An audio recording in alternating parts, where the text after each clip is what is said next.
Hello students, welcome back to Prep on.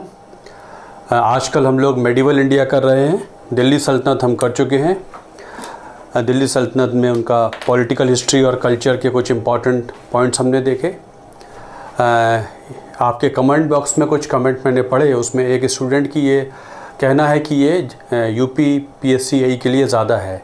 तो basically जो मैंने हिस्ट्री पॉलिटी आपको कवर कराया है ये बेसिक है। कोई भी एग्ज़ाम आप दें वहाँ पर इतना तो कम से कम जानना ही चाहिए।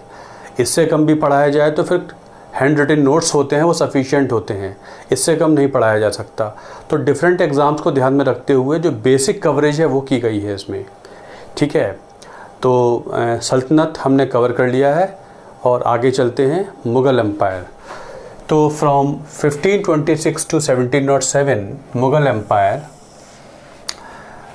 As I had told you, Ibrahim Lodi was the last Delhi Sultan, and when he was ruling in India, then Babur already had come to Afghanistan, Kabul. Babur Afghanistan में आ चुका है और इससे पहले वो फ़रगना नाम की, सेंट्रल एशिया में उज़्बेकिस्तान में फ़रगना नाम की एक प्रिंसिपैलिटी में हुआ करता है बाबर। वहाँ से वो हारा है तो उसने शेल्टर लिया है काबुल में, और काबुल से ही wanted to come to India. तो वो काफ़ी पहले आ चुका है। इधर इब्राहिम लोदी के हालात ख़राब थे ही, और मैंने आपको बताया कि इब्राहिम लोदी का जो गवर्नर था दौलत खां लोदी पंजाब का, उसने अपना एक एमिसरी भेजा है बाबर की कोर्ट में, और वो चाहता है कि Babur should come and defeat Ibrahim Lodi. तो बाबर तो उस ताक में था ही। Then Babur came to India and defeated Ibrahim Lodi in the first battle of Panipat. तो Babur had come to India, and when he came to India he could capture Delhi and Agra and Afghanistan. Kabul उसके पास है, इतने हिस्से पे Babar rule करना शुरू कर देगा। लेकिन भारत में आने के बाद भी बाबर के सामने चैलेंज हैं। सबसे बड़ा चैलेंज तो ये है कि राजपूत हुआ करते हैं अजमेर वगैरह में होते हैं, और दूसरे हैं अफ़गान्स जिनको बाबर ने डिस्प्लेस किया था। तो पहला चैलेंज बाबर फेस करता है इन द फॉर्म ऑफ राजपूत्स। और राजपूताना में जो सबसे इम्पॉर्टेंट किंग हैं वो हैं राणा संग्राम सिंह, पॉपुलरली कॉल्ड राणा सांगा। पॉपुलरली बोला जाता है राणा संग्राम सिंह, राणा सांगा। So Babur fought a battle with him near Agra called Battle of Khanwa, जिसमें राणा सांगा of मेवाड़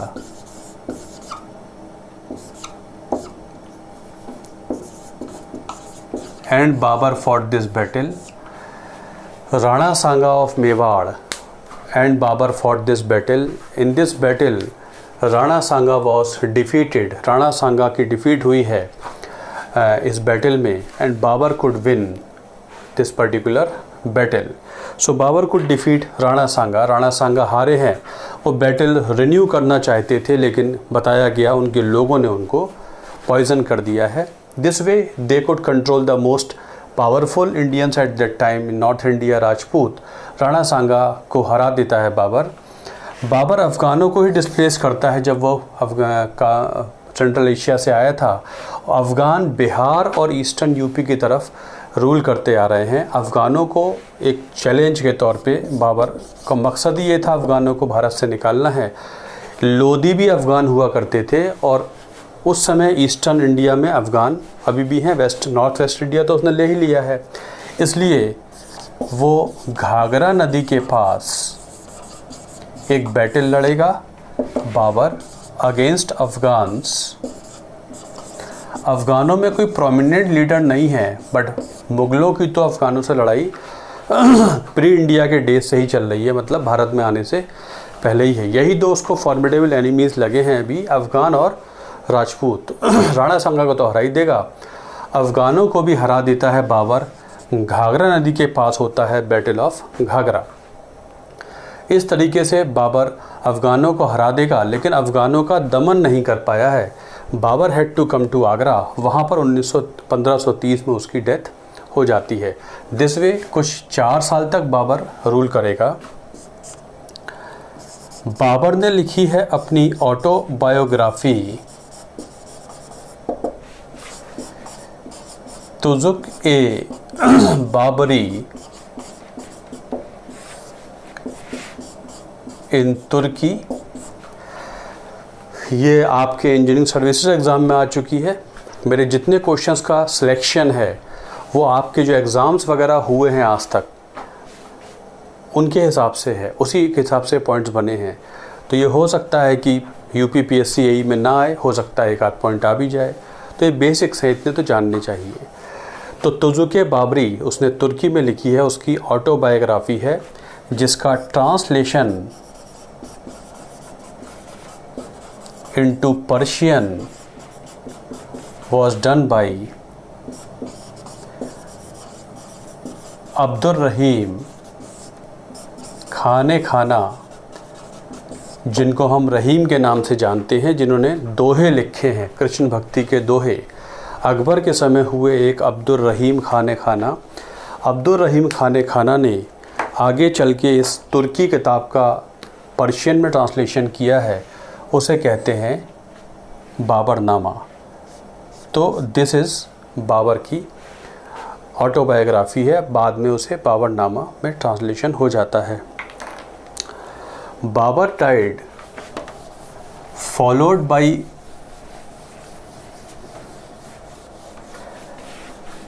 बहुत सारे चेंजेस भी भारत में आए हैं। बाग बगीचों का चलन शुरू हुआ है, कुछ फ्रूट्स वगैरह भी वो भारत में इंट्रोड्यूस कर देगा। तोपों का इस्तेमाल बैटल्स में बड़े स्तर पे होने लगेगा, गन पाउडर का इस्तेमाल बड़े स्तर पे होने लगेगा। तो बाबर ने काफ़ी सारे चेंजेस किए हैं। बाबर की डेथ होने के बाद अगला मुग़ल एम्परर है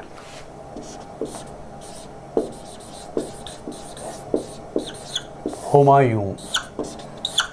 next Mughal emperor is Humayun.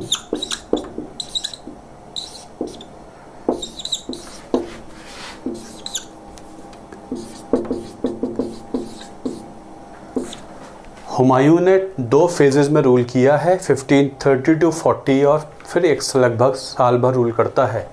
बीच में भारत से बाहर रहता है।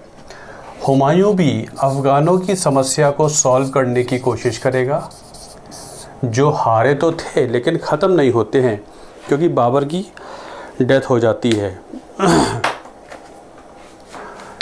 हुमायूं अटैक्ड अफ़गान्स और चौसा नदी के पास होती है बैटल ऑफ चौसा। हुमायूं भी अफ़गान प्रॉब्लम सॉल्व करना चाहता है। अफ़गानों से मुग़लों की लड़ाई काफ़ी पुरानी है, अफ़गान चैलेंज है उनके लिए। 1539 में हुमायूं ने लड़ी है अफ़गानों के ख़िलाफ़ बैटल ऑफ चौसा, और इस समय अफ़गानों का लीडर है Sher Shah. By then, Sher Shah had become a very powerful leader of Afghans in Bihar, and Humayun wanted to get rid of Afghans. So Humayun attacked Sher Shah और होती है Battle of Chausa. Sher Shah was more capable militarily. Humayun could not match his capability. Obviously, Sher Shah had defeated Humayun. Humayun had to run away from the battlefield to save his life. बताया गया है कि वो नदी में कूद गया है अपनी जान बचाने के लिए। तो Humayun somehow had to go back. Humayun again attack कर देता है शेर शाह पर और होती है battle of Kannauj. Humayun and Sher Shah. Sher Shah के बारे में कुछ इम्पॉर्टेंट पॉइंट अभी देखेंगे लास्ट में। इस बार फिर हुमायूं ने अटैक किया है शेर शाह पे। शेर शाह मुग़लों से बैटल नहीं करना चाहता है। वो हुमायूं से कहता है आप पश्चिमी एरिया में रूल करते रहिए, बट बिहार और ईस्टर्न इंडिया में I would rule. But Humayun being a Mughal emperor wanted to get rid of them. It was Humayun who attacked him. Finally Humayun again Sher Shah defeated Humayun, and this time not only he defeated him, उसने हराया तो है ही हुमायूं को, but ऐसा हराया है कि हुमायूं को भारत छोड़कर जाना पड़ेगा। अब शेर शाह ने वेस्टर्न पार्ट और नॉर्थ वेस्टर्न पार्ट भी जीत लिया है। इसलिए 1540 से 1555 तक मुग़लों के रूल के बीच में चलेगी एक अफ़गान एम्पायर, कहलाती है सूर एम्पायर। तो 1540 से 55 तक शेर शाह सूरी और शेर शाह सूर एम्पायर चलेगी। Humayun is known for this particular thing, battle of Chausa and battle of Kannauj. Humayun had to leave India, उसको ओबियसली डिफीट हुआ है, he has to run away from India. India में उसे नहीं शेल्टर मिल पाता है। Finally Humayun got shelter in Iran.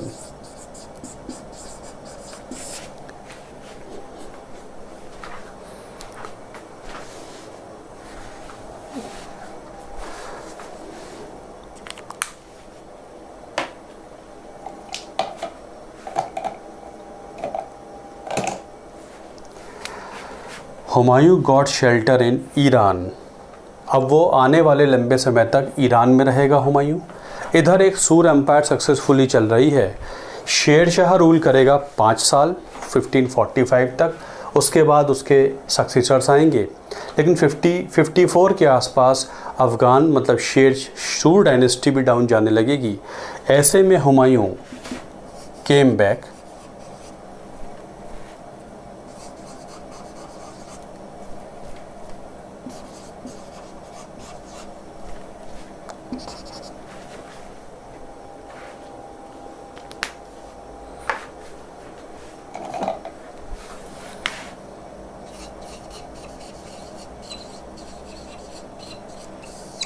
जब उसे लगता है हालात अब फेवरेबल हैं तो हुमायूं वापस आ जाता है, और वापस आने के बाद बहुत लंबे समय तक रूल नहीं कर पाएगा।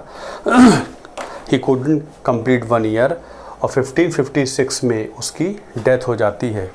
शेर शाह हुमायूं आ तो जाएगा, लेकिन उसकी डेथ हो जाएगी। और जब डेथ हो जाएगी हुमायूं की दिल्ली में 1556 में, Humayun died while he was climbing down from a building located in पुराना किला। अब ये पूछ लिया जाता है, दिल्ली का पुराना किला शेर शाह ने पहले बनवा ही दिया था। उसी में एक बिल्डिंग है जिसका नाम है Sher Mandal. Sher Mandal was used by Humayun for his reading purposes, मतलब उसे शेर मंडल लाइब्रेरी NCERT में बोल दिया गया। तो Humayun was fond of reading, so when he was coming down stairs from the Sher Mandal library located in Purana Kila in Delhi, his feet got slipped and he came down। उस लड़खड़ाता हुआ वो गिरता है, हुमायूं की डेथ हो जाती है। कुछ एग्ज़ाम्स में, बेसिक एग्ज़ाम्स में पूछ लेते हैं which Mughal emperor died after falling from a building, तो obviously your answer is this one. एक मुगल एम्परर की बड़ी ऑर्डिनरी डेथ हो गई, he fell from a building.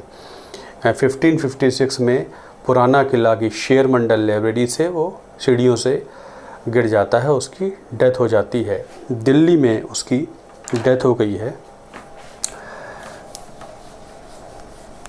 जब हुमायूं आया है ईरान से, वहाँ उसे शेल्टर मिलता है, तो अपने साथ वो लाया था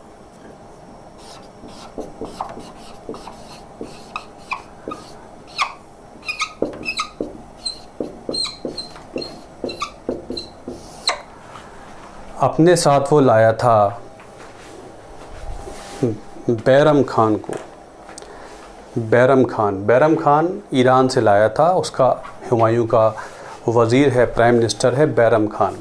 तो जब हुमायूं की डेथ होती है तो बैरम खान और हुमायूं का son Akbar, they had been fighting a battle in Kalanaur, Punjab में कलानौर नाम की जगह पर, मतलब दिल्ली से फार अवे थे। They were fighting a battle in Kalanaur in Punjab and Humayun died in Delhi. Delhi में कोई नहीं था। ऐसी स्थिति में Delhi was captured by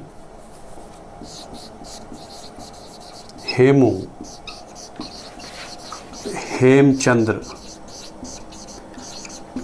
Delhi को कैप्चर कर लेता है Hemchandra, popularly known as Hemu. इससे पहले की खबर भेजी गई है कि Bairam Khan should come back with Akbar as Humayun has died, Delhi was captured by Hemu.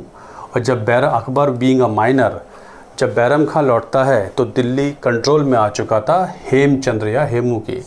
इसलिए a Mughal emperor had to fight a battle to recover his empire, that was Akbar. So Akbar और हेमू के बीच की बैटल कहलाती है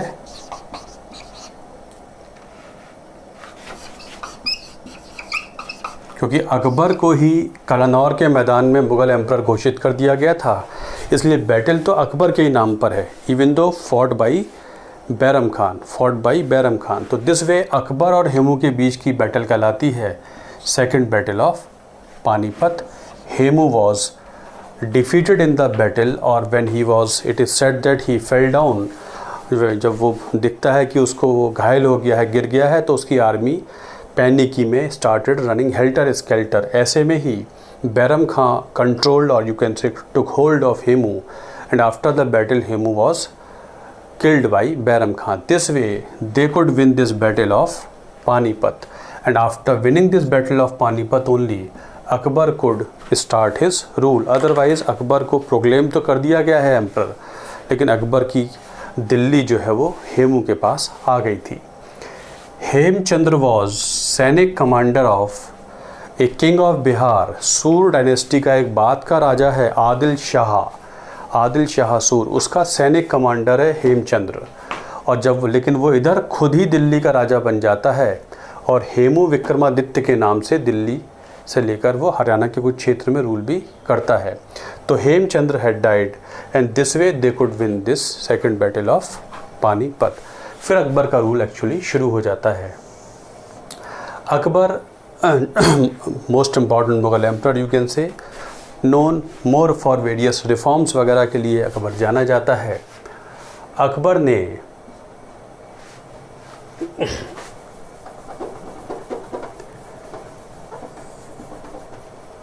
कुछ रिफॉर्म्स किए हैं।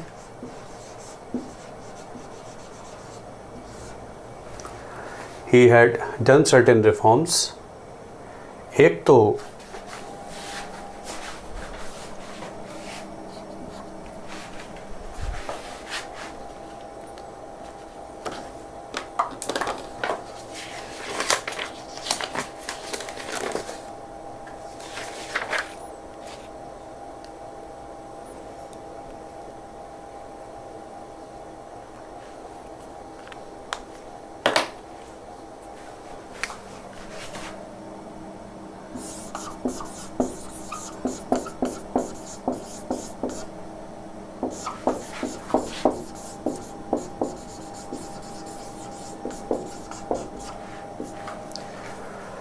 अकबर ने एबॉलिश किया है पिलग्रिमेज टैक्स। तीर्थ यात्रा कर कभी लगाया गया था, जब हिंदू अपनी होली प्लेसेस पे जाते हैं तो उनको तीर्थ यात्रा कर देना पड़ता है, उसके एबॉलिश कर देता है। जजिया भी एबॉलिश कर देता है। Akbar abolished jizya. Emperor, you should not abolish jizya, it is big source of revenue for us. Even if it is big source of revenue, I will not charge जजिया। उसके मौलवी राज़ी नहीं हैं जजिया को हटाने के लिए, फिर भी अकबर फॉरगो करने को तैयार है रेवेन्यू। अकबर जजिया को एबॉलिश कर देता है। अकबर एस्टेब्लिश्ड इबादत खाना इन फतेहपुर सीकरी। अकबर ने फतेहपुर सीकरी में इबादत खाना शुरू किया है, जहाँ पर वो और धर्मों के लोगों के साथ रिलीजियस डिस्कशन करता है। कौन सा मुग़ल एम्परर है जो और धर्मों के बारे में जानना चाहता था? तो इट वॉज अकबर। वो और धर्मों के लोगों को बुलाकर उनसे जो वो वार्तालाप करता है वीकली बेसिस पर, उसको कहते थे इबादत खाना। तो अकबर ने फतेहपुर सीकरी में, आगरा में नहीं, फतेहपुर सीकरी में शुरू किया था एक सिलसिला कॉल्ड इबादत खाना, जिसमें वो और धर्मों के लोगों को बुलाता है, जैन हो चाहे क्रिश्चियंस हो या हिंदू हो या शिया हो या सुन्नी हो, सबके मौलवियों से, पंडितों से, क्रिश्चियन पादरियों से वो बात करता है, उनके धर्म के बारे में जानने की कोशिश करता है। A Mughal emperor who deliberately went for inquiry into other religions was Akbar. उसने सभी धर्मों को जाना है और कंक्लूड किया है कि सच्चाई सिर्फ इस्लाम का ही स्ट्रॉन्ग होल्ड नहीं है, सभी धर्म एक सा बताते हैं। ऐसा उसको बताया गया था, उसके टीचर ने बताया था कि इस सच्चाई is the stronghold of Islam. I conclude no, it is all the religions are based on truth, it is not the stronghold of Islam. तो अकबर ने शुरू किया था इबादत खाना इन फतेहपुर सीकरी। धार्मिक वार्तालाप के लिए शुरू कर देता है वो फतेहपुर सीकरी में इबादत खाना। Akbar started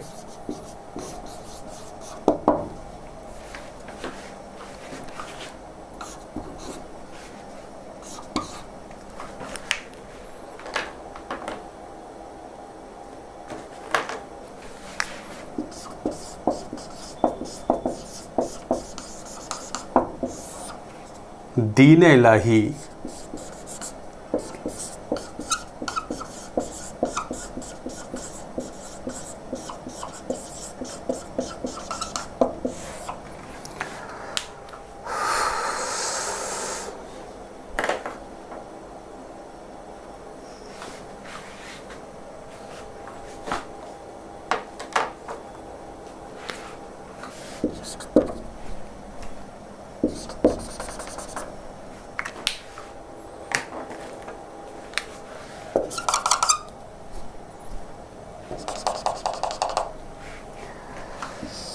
divine monotheism, have faith in one God. एक ईश्वरवाद का सिद्धांत उसका कहलाता था तौहीद इलाही और दीन इलाही, पॉपुलरली कॉल्ड दीन इलाही। तो उसने शुरू किया है दीन इलाही, एक गॉड में विश्वास होना चाहिए। ये अकबर का अपना थॉट था, तो उसने शुरू किया था Din Ilahi. Akbar put a ban on sati, उसने सती पे भी एक तरीके का बैन लगाया है। He put a ban on sati, Akbar had put a ban on sati, उसने सती पर बैन लगाया है। अकबर बीइंग एन इलिटरेट, उसे फॉर्मल एजुकेशन नहीं मिली है।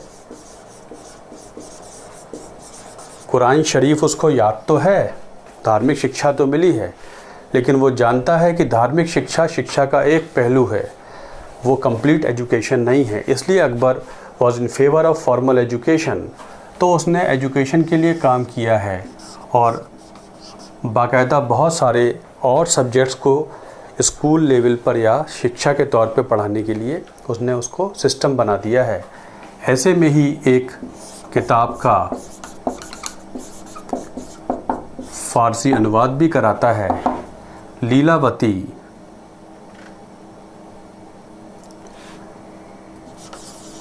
काफ़ी पहले किताब लिखी गई थी,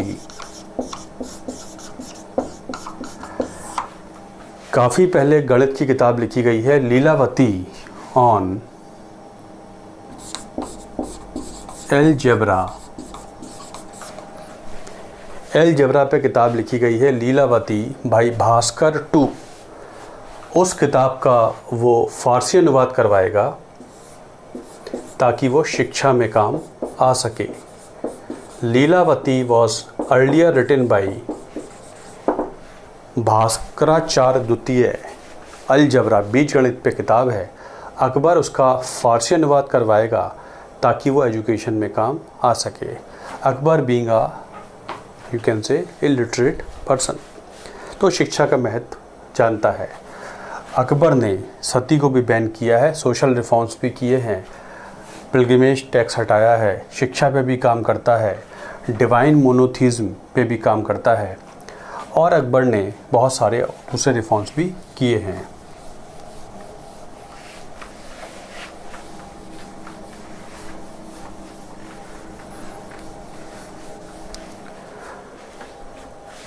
उधर अकबर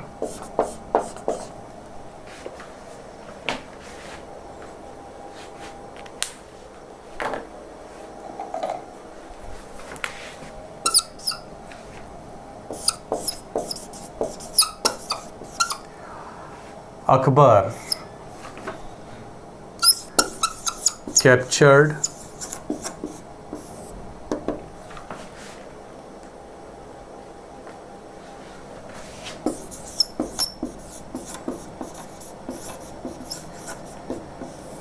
Gondwana kingdom.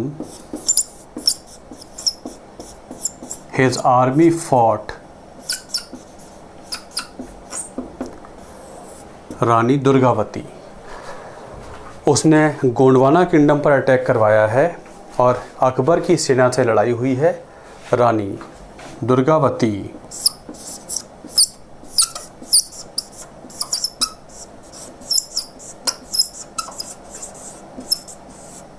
गढ़ और कटंगा के दो किले होते थे, इसे कहते हैं बैटल ऑफ गढ़ and Katanga. Durgavati fought against Mughal army. They lost the battle. This battle is called battle of गढ़ कटंगा. गढ़ कटंगा का युद्ध कहलाता है. वो उसने कैप्चर कर लिया है. Akbar also could capture Chittor. Chittor capture हो जाएगा राणा उदय सिंह से. आगे चल के चित्तौड़ उदय सिंह के बेटे महाराणा प्रताप हैं. अकबर सभी राजपूतों को सबॉर्डिनेशन में ले चुका है, आइदर बाय मैट्रिमोनियल अलायंसेस और by subjugation. Akbar wanted Rana Pratap to also to come under the subordination of Mughals. Akbar यही चाहता है. तो वो कहता है you can have your Chittor back provided you have to accept lordship of Mughals. पर Maharana Pratap of Chittor from the family of Rana Sanga was not ready and he fought a very famous battle of Haldi Ghati. Udaipur के पास होती है बैटल ऑफ हल्दी घाटी, जिसमें महाराणा प्रताप और मुगलों के बीच में बैटल होती है. तो आपसे ये पूछ लेंगे कि who led Mughal army in the battle of Haldi Ghati. तो राजा मानसिंह ऑफ आमेर. आमेर के राजा मानसिंह, आमेर और अम्बेर नौ जयपुर. आमेर के राजा Mansingh most important Hindu noble in the time of Akbar. Mughal army was led by Raja Mansingh against the king of Mewar Rana Pratap was defeated in the battle and they could have complete control over. Chittor तो उनके पास था ही, पर Rana Pratap was defeated. Rana Pratap को defeat कर दिया जाता है. Rana Pratap continued his fight against Mughals but he could never become part of Mughal system. और आगे चल के 1595-97 के आसपास उनकी डेथ हो जाती है. Rana Pratap died but he never became part of Mughal system. Haldi Ghati near Udaipur 1576 date. Akbar ने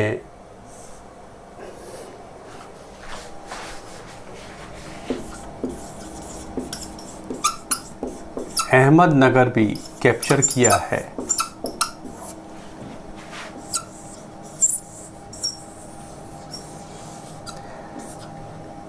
बताया था आपको कि बहमनी किंगडम से टूटकर 5 किंगडम बने थे, 3 बड़े थे, अहमदनगर, बीजापुर एंड गोलकुंडा. तो अकबर ने कुछ हिस्सा अहमदनगर का कैप्चर किया है, not the whole of Ahmednagar. और यहाँ पर मुग़ल आर्मी से लड़ी थी Chand Bibi. So the 2 women who fought against Mughal army were Durgavati of Garhkatanga, this Gondwana, and Chand Bibi in Ahmednagar. She fought against Mughal army. Again they lost. So these 2 women were there in the time of Akbar and they lost. तो उसने south में डेक्कन में सिर्फ अहमदनगर का कुछ भाग capture किया है. This way Akbar could rule. Bengal वगैरह, असम, ये सब एरिया अकबर का कंट्रोल, गुजरात वगैरह उसके पास है. इधर कांधार हुआ करता है. कांधार भी जो ईरान के पास चला गया था, वो भी उसने रिकवर कर लिया है। This way Akbar did not rule over the whole of India but still he ruled a sizeable part of India. उसने 1595 में कांधार भी कैप्चर कर लिया है and had a very very powerful and big empire. 1605 में उसकी डेथ हो जाती है और उसकी डेथ के बाद एम्परर बनता है उसका बेटा Jahangir. After Akbar's death his son Salim became Mughal emperor.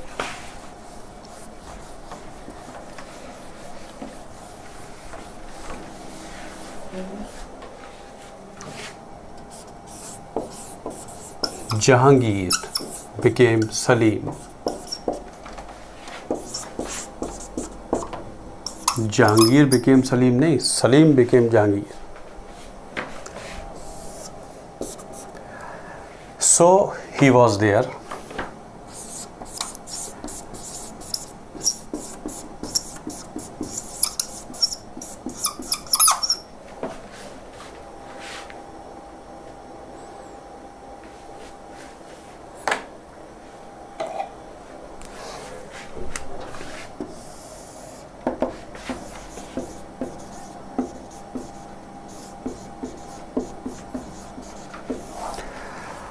Jahangir ने वध करवाया है, कैपिटल पनिशमेंट दिया है गुरु अर्जुन देव को, 5th Guru of Sikhism. 5th Guru of Sikhism, Sikhism के 5वें गुरु का वो वध करवा देता है क्योंकि उन्होंने एक विद्रोही को शेल्टर दिया है। सिखों के 5वें गुरु जिन्होंने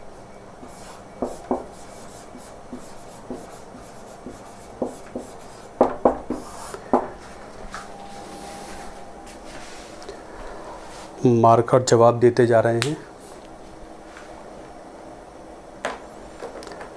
बिल्कुल भी राजी नहीं है।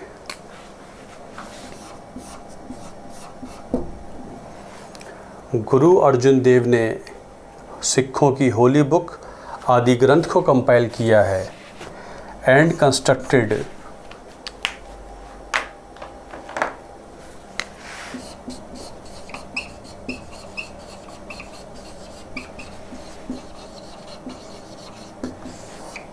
हरिमंदिर साहिब और द गोल्डन टेम्पल। गुरु अर्जुन देव इससे पहले सिखों की जो गुरुओं की वाणी है, होली बुक है, कंपाइलेशन किया है होली बुक का, और उन्होंने गोल्डन टेम्पल हरि मंदिर या हरमंदिर साहिब को बनवाया है। हरि मंदिर साहिब की जो लैंड है, गोल्डन टेम्पल की लैंड है, अर्लियर डोनेटेड बाई अकबर। तीसरे गुरु रामदास के समय, जिस इनसे पहले गुरु थे, चौथे गुरु रामदास के समय ये लैंड डोनेट की गई थी अकबर द्वारा। इसी पर जो टेम्पल बनवाया था वो बनवाना शुरू किया था गुरु अर्जुन देव ने। ये पहले के डेवलपमेंट हैं। और गुरु अर्जुन देव का वध करवा देता है जहांगीर क्योंकि उन्होंने एक विद्रोही को शेल्टर दिया है, एक रिबेल प्रिंस को शेल्टर दिया है। यहीं से मुग़लों की और सिखों की एक मिलिट्री राइवलरी शुरू हो जाएगी। तो जहांगीर ने ये करवाया है।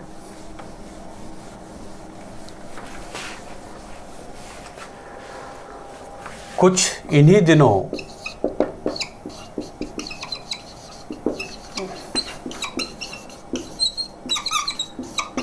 ईस्ट इंडिया कंपनी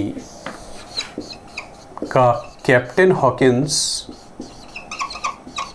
जहांगीर की कोर्ट में पहुंचा है ट्रेड के अधिकार मांगने के लिए। पुर्तगालियों को अधिकार दिए गए हैं, हमको भी व्यापार के अधिकार दिए जाएं। तो कैप्टन हॉकिंस कंपनी की तरफ से 1608 में आगरा पहुंचा है और उसने अधिकार लेने की कोशिश की है। बहुत यू कैन से अभी कोई ख़ास अधिकार नहीं दिए जा सके हैं, तो फिर अंग्रेज़ों ने सीधे ही पुर्तगालियों पे हमला किया है। स्वाली का युद्ध हुआ है और वह सूरत कैप्चर कर लेते हैं। तो शुरुआत में कोशिश करते हैं बट कोई साफ अधिकार नहीं मिल पाते हैं। उधर जहांगीर का एक रूप ये भी है कि उसने न्याय की जंजीर। आगरा फोर्ट, मुग़लों की कैपिटल आगरा थी, दिल्ली नहीं थी। Shahjahan ruled from Delhi for certain years, otherwise more or less it was Agra. उसने आगरा फोर्ट के बाहर एक न्याय की जंजीर लगवाई है। कभी भी कोई भी इमरजेंसी के समय न्याय मांगने आ सकता है। Chain of justice, which Mughal emperor was justice minded. अगर कभी ये क्वेश्चन आ जाए तो आपका आंसर हो जाएगा Jahangir. Any emergency, any situation, anybody can come, he has to stretch this chain and this chain is connected to a bell. If this bell rings, emperor का समझ ही जाएंगे कुछ इमरजेंसी है एंड ही विल अपीयर। तो ये जो तरीका था न्याय देने का, ये कहलाता था न्याय की जंजीर। जंजीर अदल, अदल माने होता है इंसाफ, न्याय। जहांगीर के समय जो एम्प्रेस थी वो Nurjahan was empress in the time of Jahangir. The only important Mughal empress who could have some name in history was Noor Jahan. She ruled alongside Jahangir, कहा जाता है it was Noor Jahan who was very very powerful. तो she was empress of Jahangir, Noor Jahan. So Jahangir was there. वो अहमदनगर को वही अकबर की empire contain कर ले जाएगा। राजपूतों से उसका फिर जो राजा अमर सिंह हैं, राणा प्रताप के बाद के जो राजा हैं मेवाड़ के, उनसे उसकी पैचअप हो जाता है। उसके बाद फिर ये लड़ाई नहीं होती है। तो जहांगीर कल्चर के लिए ज़्यादा इम्पॉर्टेंट आगे चल के हो जाएगा और 1527 में जहांगीर की डेथ हो जाती है। जहांगीर का बेटा है खुर्रम और खुर्रम बन जाता है शाहजहाँ। तो चलिए आज यहीं रोक देते हैं, है ना। मार्कर नहीं काम कर रहे हैं, देखते हैं कुछ मार्कर के लिए। तो इसको रिवाइज़ करिए। ज़्यादा हो नहीं पाया आज, थोड़ा सा ही हुआ है, but there is a problem. ठीक, जल्दी से ख़त्म कर देंगे मेडिवल इंडिया को भी। फिर क्वेश्चंस पे भी काम करेंगे आपके लिए। ज्योग्राफी के लेक्चर्स तो नहीं हो पाएंगे, लेकिन ज्योग्राफी के नोट्स मैंने अपलोड किए हुए हैं। वो बहुत सीनियर टीचर के नोट्स हैं जो इंजीनियरिंग सर्विसेज के लिए काफ़ी सालों से पढ़ा रहे हैं। वो यूज़फुल नोट्स हैं, उनको आप करिए, उससे बात बनेगी। ठीक है। और हिस्ट्री एंड पॉलिटी के नोट्स मैंने अपलोड कर ही दिए हैं और क्लासेस वगैरह है ही। ठीक, तो इसको आप रिवाइज़ करिए। और चलिए, thank you very much for watching this video. Thank you.